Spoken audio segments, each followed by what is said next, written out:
In my time, if you were going to perform thinking that you're going to be rich, no way. Really? No. But at that time, being a star and being broke, we were not... Didn't match. Didn't much. So I said that instead of people getting to know you, but you can't afford a meal on the table. You can't afford a meal, and I was like, you know what? How do you then figure out what's relatable? Because now it's not just relatable for you. Hey! That's a trick one. That's a trick one because... Sometimes? Tell us.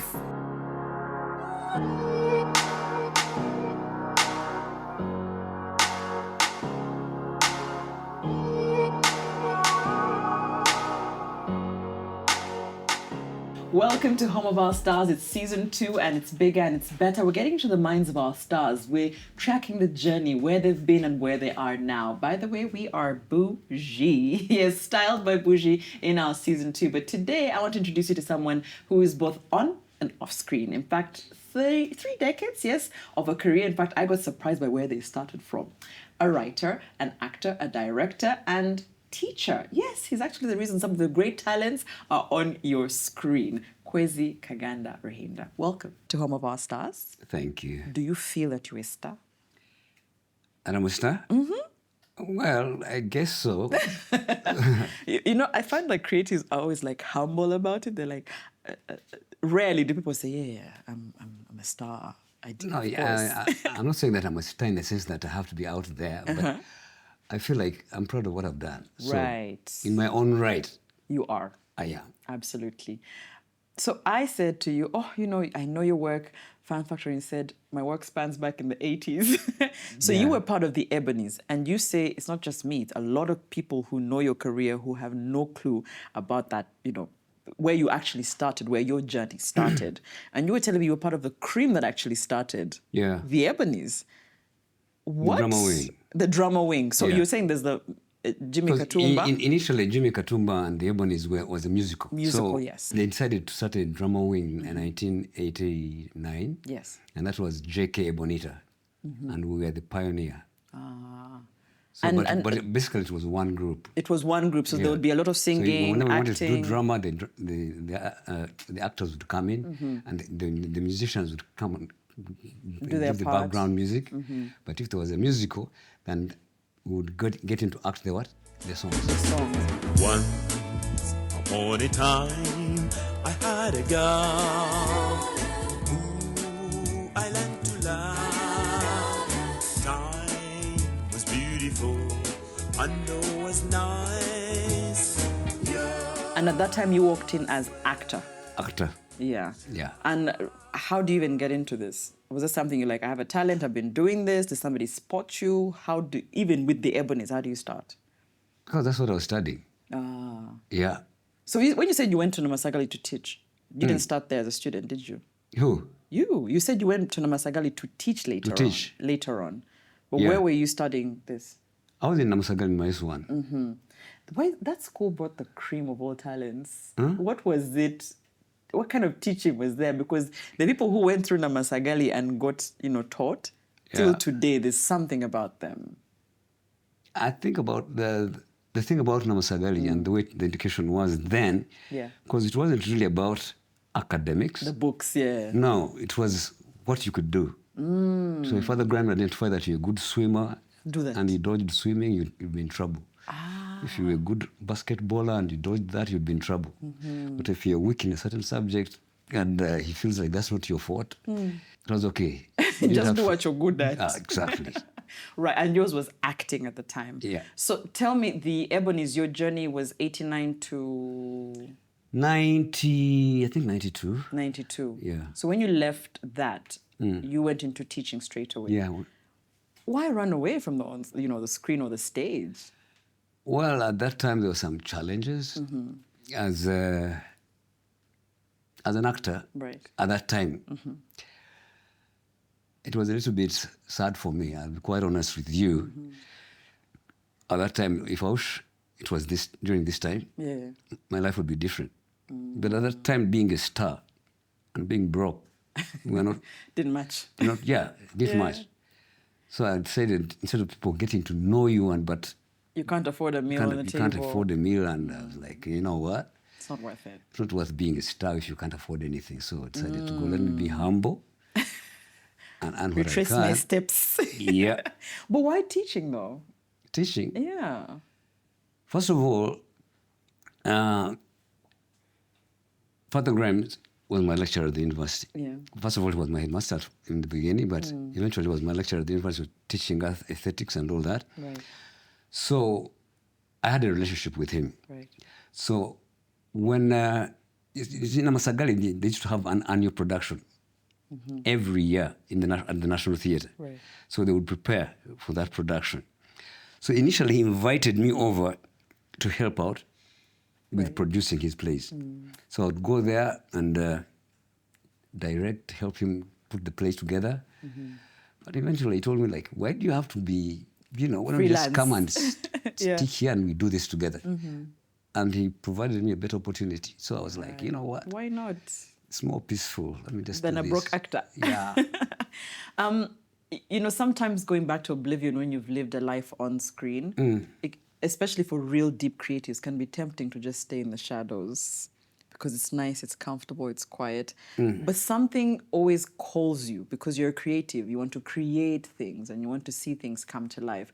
What did you do to then come from the back end to return to what we're seeing today?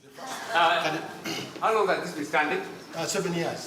Oh, 7 years? Yeah, 7 years, but it's as if it was set up yesterday. I keep on giving it new face every day, almost. Oh, that is nice. Yes. Okay. Yeah, so how are you? I'm fine. Yeah. How do you call it? That's tequila. Tequila. Yeah. It's hard, I know. It's nice, yeah. But it's as if I'm feeling Very good. protecting. Why? Hey! Yeah, it's a bit hard. Yeah. If you're not used to it. Shakira. Tequila. So, these guys are please. I'll show you this idea. Yeah. Because I always had a passion of coming back on stage. Yeah. And even when I was in Namasagali, even when I was teaching, I was actually, even in the productions, as a teacher, I used to participate. Apart from being just a teacher, I used to actually take part in the productions. Yes. I think that we're just two teachers who used to do that. Okay. It was me and Rachel Magola, who used to actually take part in the performances. Yeah. Okay, so you sort of kept at it. Yeah. You kept training. But let me ask, so there's TV and there's stage, which is the theatre. What's harder, or is it the same? I don't know how to bring it out, but the fact is that for stage, I believe that you need to have some particular training because stage calls for a lot as opposed to screen. Right. Screen, you have to be as natural as possible. You get my point? Yeah, because the camera is so intimate.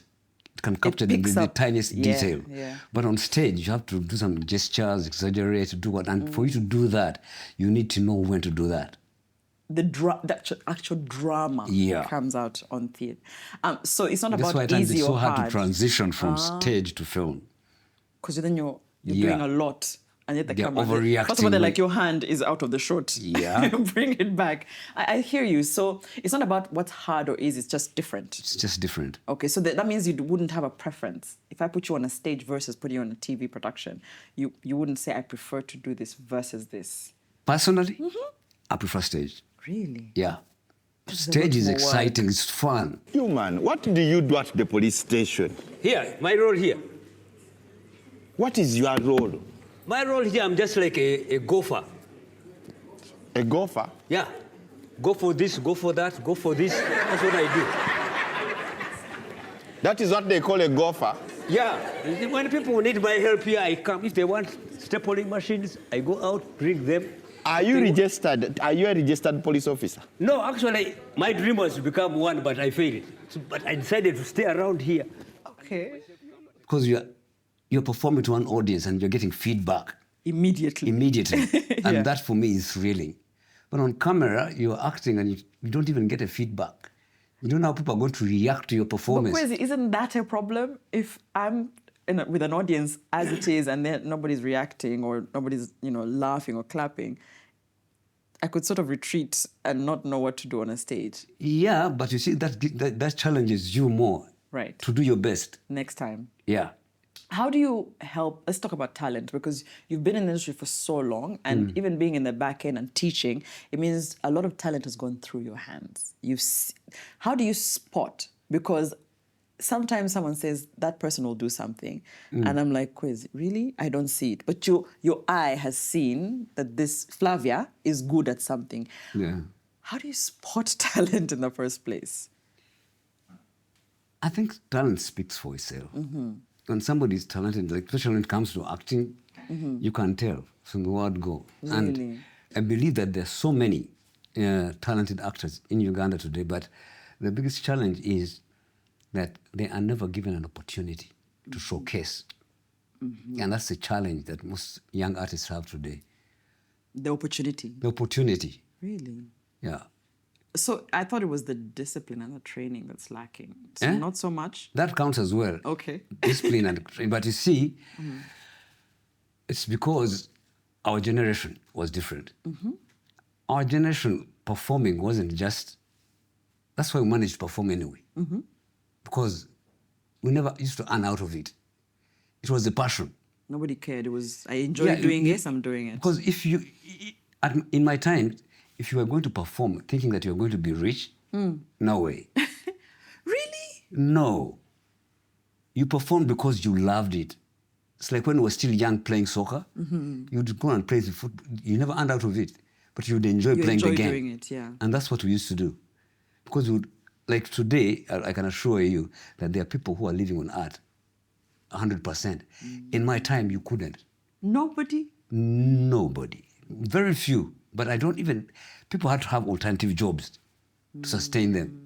And you come and do rehearsals in the evening and perform over the weekend, but you had to have some other job to supplement you. Otherwise, you wouldn't survive on art alone. That's why you said that if I had started in this generation, I would have made it faster, because even the break you took and had to get out of your work wasn't because you hated the work. No. It's because you couldn't survive on the work.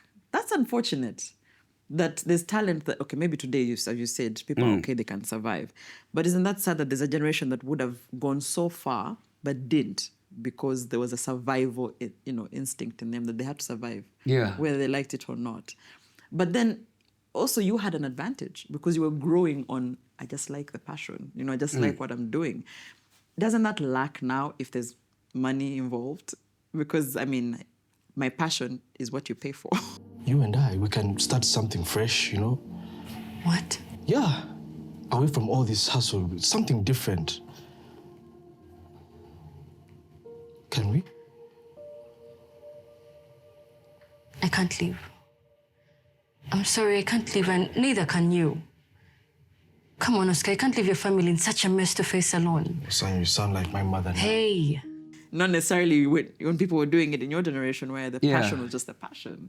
Don't we get lackluster passion now that we can pay for the passion? Yeah, we do. Right?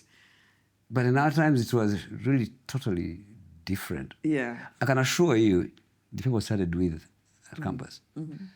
My generation, if I ask you, I'm the only guy who's still in the industry.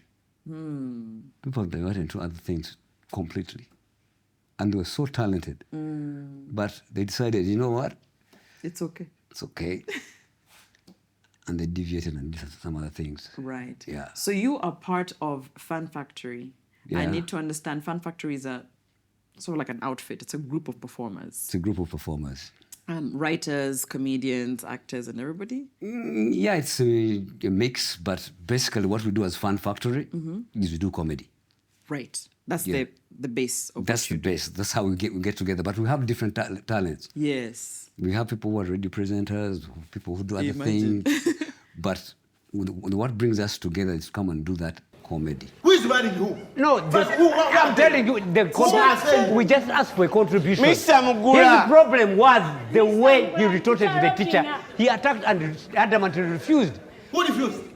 Your No, nephew. he can't refuse because he doesn't have the money. He was rude even to the teacher. No, this kid is He didn't depending have on to. me, the uncle, and the mother, who is my sister. I understand that. The uncle, Who is married Wait. who? Where are they? Mr. Mugula, just go here. Mr. Mugula is going to marry. Mr. Dia. Robina.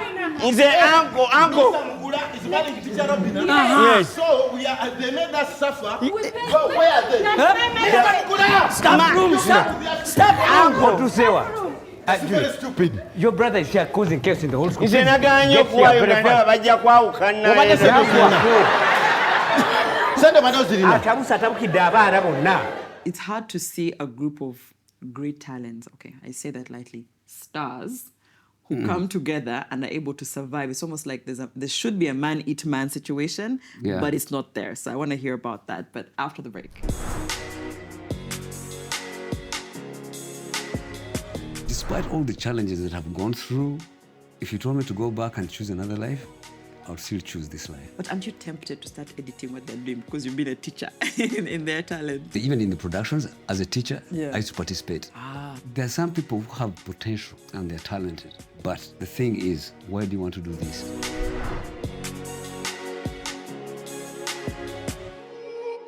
Welcome back. It's season 2 of Home of Our Stars, and we're still continuing the conversation with Kwezi Kaganda, who at this point we're talking about Fun Factory, which the younger generation clearly knows you for. But I've also noticed, because I'm a big fan, but I've noticed you do less of being on stage. I guess you love being a writer.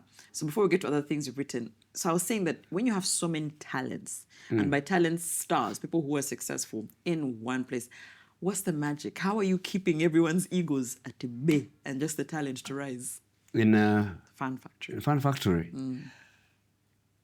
I think there's something unique about Fun Factory because it's not just like a group of people who have come together to perform. I think Fun Factory is more of a family.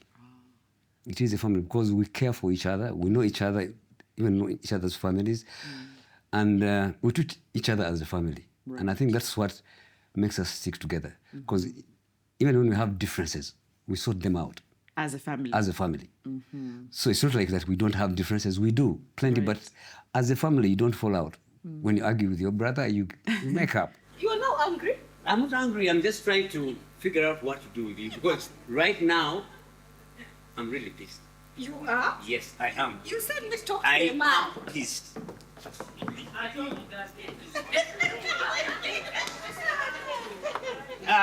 On consideration. It's because we are so transparent with each other. That's why there's nothing like quitting and quitting. leaving. Because at the end of the day, I think we all love being in Fun Factory. It gives us a sense of belonging. Identity. Yeah. And you mentioned to me off screen that Rushabiro was your student. Yeah. I mean, I'm looking at that, I'm like, wow, so a couple of great talents have gone through your hands in one way or another in training. Yeah. Do you still do that? Do you still train or teach in one way or another? Like in terms of acting? The acting, yes. Not anymore. Yeah. No. What is it like to teach someone and then have them almost side by side in great success like someone like him? Wow, that is...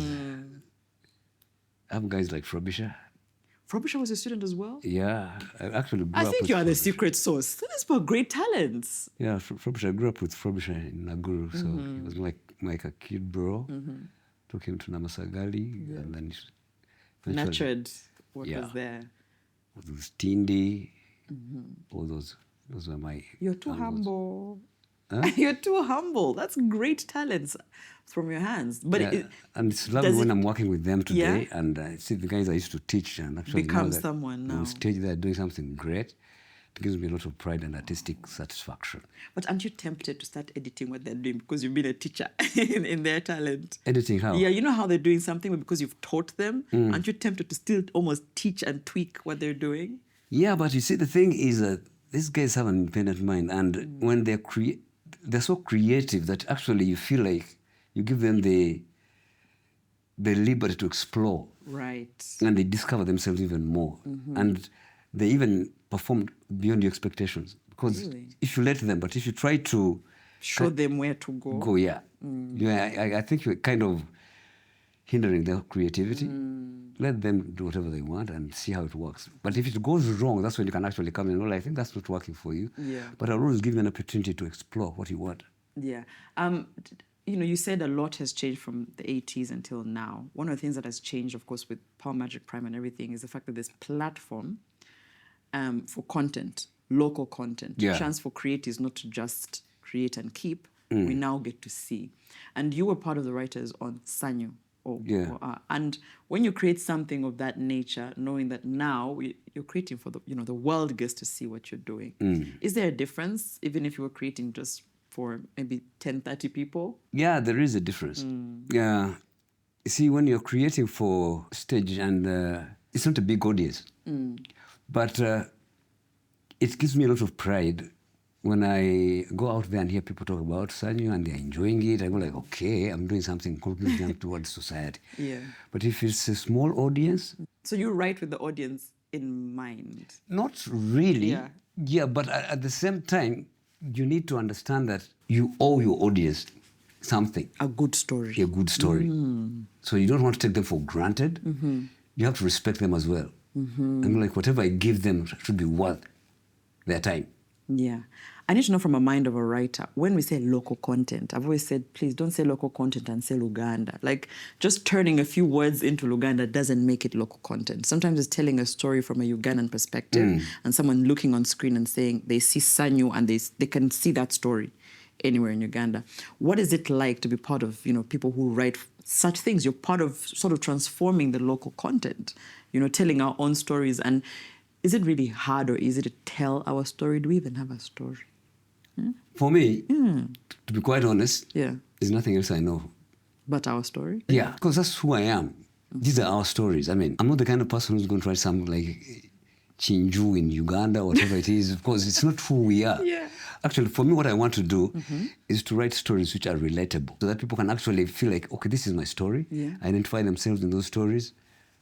That's what works for me. But then how do you figure out what is relatable? Because remember, you're writing beyond Kwezi, right? You're writing a story not for Kwezi, it's for the audience. Yes, for the audience. Yeah. How do you then figure out what's relatable? Because now it's not just relatable for you, it's relatable for them. Because we've actually picked from real life. Not your real life. Not your real life. Hey!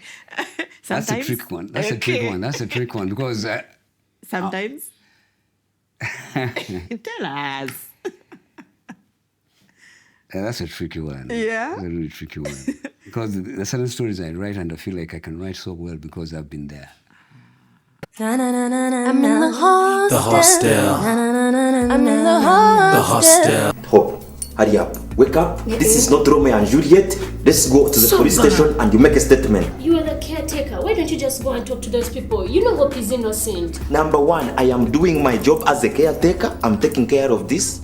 Number two, she is not innocent. She's Hope Narumansi. You people have never experienced love. No, twin, don't be stupid. We don't know. No, seriously, just because I've broken up with a few girls in the past. It is because you are not know what you want. Does not mean that I never loved them. I have been in love. And in love, you know how to let go. Yeah, because now you see me at this age, but before that, when I was still younger, when I was still at campus, I used to be very hectic and all that, so I was everywhere. So stories that involve like things like hanging out and doing what? Partying. I'll totally relate, I know. I know when it comes to things like drinking, doing what, there. You're like, this is a real... And I write from personal experience. Right. Things that I've gone through. And even when it comes to love stories, I've gone through a lot. So I borrow from my personal experience, and of course I don't write them directly, but I borrow from that and I get to know. Bits and pieces of it. Should there be a thin line, or is it an advantage to write from your life? Or should you sort of say, no, I shouldn't put so much of me down on script? Yeah, it shouldn't be that you have to write about your life. No. But I'll tell you one thing for sure, that having a wide experience helps you create better stories. You might borrow from your real life, but you don't have to write about your real life. If you notice, like in Sanyu,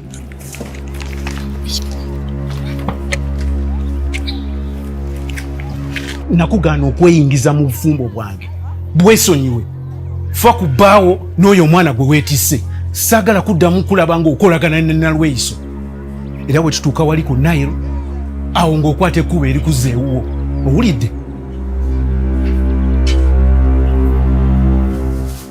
have the main plot, we have the main characters. So we initially have what do you call character Bibles. Yeah. Then we have those character Bibles and we plot the character's journey. Let's say like Sanyu, when we want to see Sanyu at the end of this season, what is going to be her achievement? What is Oscar going to be doing? What challenges is he going to face? Right. And we plot that. So the character Bibles come first before the full script? Basically, you need to have character Bibles. I think that as a writer... Must. That's a must for me. Because one of the things, if you don't have a character Bible, you need to know your character very well.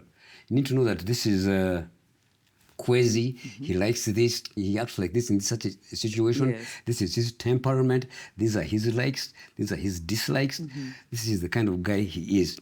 So once you do that, then if you place him in any situation, you can know, you can predict how he's going to react. But if you don't have that, you'll find that you'll have characters who are inconsistent. Today, this character is annoyed and is... That's how he reacts? He has a temper. And then in another scenario, which has almost the same consequences, he acts differently. And you're like, what happened? I thought this guy is this guy. Unless there is a what? Because I was about to say, isn't there room for flexibility, adaptability, growth? That's what I'm saying. Unless there is something like a growth or an experience. Like if I'm using my character, if he's a wayward character like Oscar, who was in the beginning, and suddenly he changes and he becomes gentle and all that. What made him change? Because he fell in love. And he decided, like, you know what? This wild life of mine is not going to work. So I need to change and accommodate this person. So as a writer, you must show the audience the trigger to get this character to... If he has to change, you have to show the trigger. Why? Yeah. Why has he changed? Because if he has been a drunkard, we know that in any situation, if you put a bottle in front of him, he's going to drink. But if you put a bottle and he doesn't drink, then it's out of character. Do you also... Okay, I'm just saying this as somebody who watches. If I'm watching, when you're writing that character, are you over-assuming us to notice details? Do you think the audience knows and sees the details and the flaw? I don't think or some details are only for the eye of a creative and a writer. Yeah, because our audience today is very intelligent. Okay. People notice stuff that we never used to notice in our times. People today will tell you, no, but they share something like that. This is not consistent. Why did he do ABCD? I thought this guy was supposed to be like this. So they are aware. Right. So you also, as a writer, you need to be... You meet their standards. Their standard. So when I have actors, because, okay, you're both sides. For an actor, I would ask what their boundary is, what the limit is, and say they're these characters that wouldn't take, no matter how much money you put on the table. But you're both actor and writer. There is no limit for a writer, is there? You can write any scene and imagine anything, and there's no limits to that, right? I think there is a limit. Really? Yeah, it depends on who you are. Because even when you're writing as an individual, you have your own identity. Right. And there's certain things that you wouldn't want to write about. One of the choices that we make as Fun Factory, obscenities are not there. I've noticed that. You choose not to do that and go like, whatever we do, let's have clean comedy. But yet you know that being vulgar sells in some Yeah, it places. does sell, but to what end? What is your audience? Who are you looking at? So if you're all going to be vulgar, then... What's the point? What's the point? Have a difference. So as a writer, you're saying that you can choose. You can choose. As an actor? As an actor also you have a choice. Yeah. A lot. Because there are certain roles that you didn't catch me doing. Is that the Kwezi today, or you're talking about the Kwezi even then? The Kwezi then was different. Had no limits. I had no limits. I had no inhibitions. Yeah. I could do anything on stage. If you wanted me to kiss somebody on stage, I would kiss. I wouldn't have a problem with it. Yeah. Today, no. You care their opinion? Yeah. Right. So they're like your compass. They're defining whether you should do a role or not? It's not really that. It's also who I am. Right. There are certain things I don't want to be associated with. And I don't want to seem that I'm supporting them. So I would rather not go there. Go there. Any regrets? The industry you've been in for all the changes, the ups and downs, the rifts and the rafts, and even you as a person, you've experienced many things. Anything that has, made you sort of at one point say this industry is not worth it? I can't say that I've been very happy with what I've done in the industry. Okay. Okay, it's not like I'm actually happy, but I can't say that I'm really satisfied. Why? Because despite all the challenges that I've gone through, if you told me to go back and choose another life, I would still choose this life. Okay. Yeah, because it makes me, I'm comfortable the way I am, and I'm at peace with who I am. When you say you're not satisfied, is that a sense of potential? I could have been a lot Yeah, more? there is that feeling that if I'd got better opportunities at that time, I would have achieved more. Okay. I would have achieved more, but because at that time, there were no opportunities. And it's unfortunate that we were totally marginalized. Right. So it became a huge... Today, artists have been given a platform. In our time, that platform wasn't there. Right. You had to struggle to get, to get somewhere. Right. Yeah. 10 times harder than you would today. With that as well, I need to ask about, because one of the things that Multichoice does as well is the Multichoice Talent Factory, and they weave so much in training talent and equipping talent and giving that you're saying, whether it's a platform, opportunities. Talk about the talent today. The young people who you're saying we have so much talent, they're not given a platform. Also, speak on who they are, because you've seen people, you've also taught people. What are the good and the bad that you've seen in the talent that we have today? Okay, I'll tell you one of the things that I find a little bit, how can I call it, a little bit absurd. Okay. Because there are some people who have potential and they're talented. But the thing is, why do you want to do this? Because most of the people, like I told you, who come into the industry, they are looking for two things. Not the art. They're looking for fame. Fame, yeah. And they're looking to make money. And that is it. They're not good reasons? There are good reasons for you to earn a living, but for the sake of our art, no, they don't help. Okay. Kind of promote the art. Because you find that in our days, if I went on a set and the director goes like, okay, now it's done. If I'm not satisfied with my performance, I'll ask for another take. Really? I'm like, you know what, director, can you give me a chance and let me try and improve that? Wow. Because you care about what you're the output. Doing. Yeah. Today, once you say cut, it goes like, okay, what next? They don't care. As long as that money is there now, it has come, but what have you done? So there is that difference. Wow. I don't think I'd ever looked at it that way, because it's true. When they say cut, you're like, okay. Okay, let me go. The money is there, it has come in. Yes. You don't care what product is like. A lot of the actors that I've had on this seat tell me, oh, you know what, I am able to bring my characters to life because of the writers. The writers are doing a good job at developing the character for me. So let's say you've written your character Bible and you have your characters down to the T, let's say in Sanyu. Do you care who ends up playing Oscar, playing Sanyu? It matters who delivers this? Or do you have such a good script that it doesn't matter if you put Flavia there? Here's the thing. When you're writing, you don't have the actors in mind. I don't normally. What do you have in mind? The story? The story. Right. And the character that I'm writing about. Right. And I imagine my character. So the casting person needs to cast based on the script. And if they have a good cast, you get a good character. So what you mean is that what you give the casting director is, I want someone tall, someone with hair, someone with big eyes. So it's just nuances of what the character could be. But like you said, you don't know if it's a Flavia at the end of it, on the other side. But I could have all the features but not be able to pull off a character. Does that happen? It does. Be a fantastic actor. I have years of experience, but I fail to pull off a character? That happens? Yeah, it does. What's the fail? If I look like what you've written for, and I could easily fit into it, what sometimes is the gap between what you've written and what I'm executing? I think basically it would be the actor. Yeah, because if the story is there and you suit the character, I mean, it's your delivery now. So if you can't deliver, it's not the script. It's not the script. It's you who has failed to deliver. Right. Tell me what happens when we watch series and halfway we're like, I really liked this character and I don't know, it's starting to get boring. Isn't that now the script versus the actor?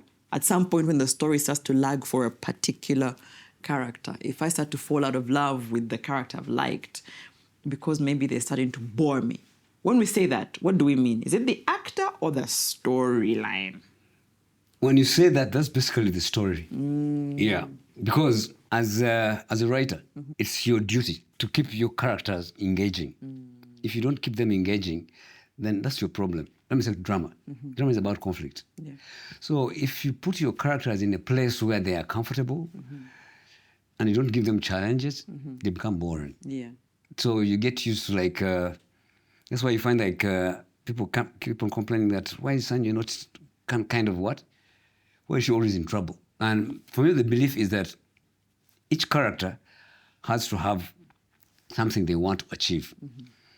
And they have to be very passionate about what they want to achieve. What kind of connection is that, Sanyu? You think I'm doing all this just to embarrass you? Yes, Oscar, it's all you do. You're just showing everything for me. Sanyu, you know what? You are crazy. No, I'm not. You're the crazy one. You know, if anything, you should be the one apologizing to me, Sanyu. You brought me here. So you think I came here just to embarrass myself and then you blame me for everything? Oscar, you did all that on your own. Sanyu, don't do that, by the way. Don't. You're nothing but trouble. Did you learn from what your cousin goes through? Sanyu, don't go there because you don't know anything, okay? Oh, really? Yeah, and I'm done here. Oscar, don't you dare leave me here. No! Leave me alone. Oscar! So that they can do all it takes to get it. Because it's not enough to have a goal to want something and not take action. Because most of us have goals, but do we take actions? No, not necessarily. Not everybody. You want to build a house? Yeah. You want to own a house? Are you going to save? But if you want to own a house and just sit back and have it as a dream, as a wish, it doesn't come out. So you need to take action. So once you take that action, that is what is going to propel you forward. So now, for me, here is the thing. If a character has a challenge, and you need him to overcome that challenge, that is what creates the drama. So if Sanyu is sad and we're with them and hoping and everything, when they come out of one problem, you throw them in another. Yeah, that's the whole point. Okay, now I get it. Because the more hurdles they have to jump, the more we are with it. But once they get there and become comfortable, you move on from the characters. You move on and you're like, oh, now this one has become boring. Right. Okay. But see, they don't have to be huge conflicts all the time, but even subtle. A bit of a shake-up. Yeah. Even a misunderstanding between a couple is enough. Enough Drama. Create drama for you. I guess what Kwezi is saying is always find a way to stir up the pot. Yeah. That keeps the characters on their toes and as the audience keeps us engaged in wanting the story. It's good to know. That way you now know the thought process of a writer. He's both an actor and a writer, both on screen and off screen, and it's always good to get into the minds of our stars. Home of Our Stars Season 2. Bye.